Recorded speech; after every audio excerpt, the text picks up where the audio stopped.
مرسی T V, پیغام رحمت۔ حضرت ابو ہریرہ رضی اللہ عنہ کہتے ہیں اللہ کے نبی صلی اللہ علیہ وسلم نے فرمایا مسلمان کے اوپر 6 حقوق ہیں۔ صحابہ نے کہا اللہ کے نبی صلی اللہ علیہ وسلم وہ کون سے 6 حقوق ہیں، آپ مجھے فرما دیجئے۔ آپ صلی اللہ علیہ وسلم نے فرمایا کہ سب سے پہلا حقوق یہ ہے کہ جب ایک مسلمان ملے دوسرے مسلمان سے تو سلام کرے اور اس سلام کو بالکل عام کر دے۔ اس لیے آپ نے فرمایا کہ پہلا حقوق مسلمانوں کا یہ ہے کہ ایک مسلمان دوسرے مسلمان سے سلام کرے۔ وَإِذَا دَعَاكَ فَأَجِبْهُ، اور دوسرا حق یہ ہے کہ جب وہ دعوت دے تو اس کی دعوت قبول کی جائے۔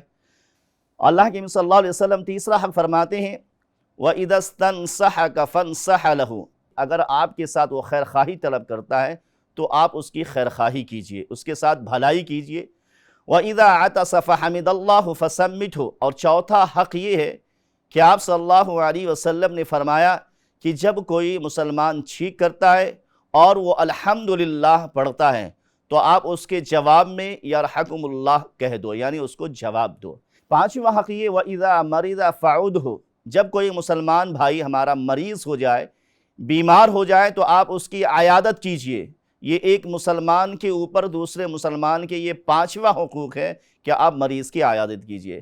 آگے اللہ کے نبی صلی اللہ علیہ وسلم فرماتے ہیں وَإِذَا مَاتَ فَاتَّبِعْهُ، کہ جب وہ انتقال کر جائے اور اس کی میت ہو جائے تو آپ اس کے نماز جنازہ میں شریک ہو جائیں۔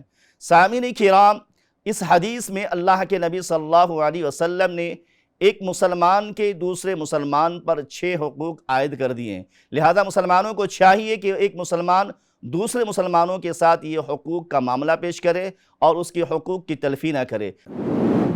مرسی ٹی وی کے مزید ویڈیوز کے لیے ہمارے چینل کو سبسکرائب کریں اور بیل آئیکن کو کلک کرنا نہ بھولیں۔ جزاک اللہ خیر۔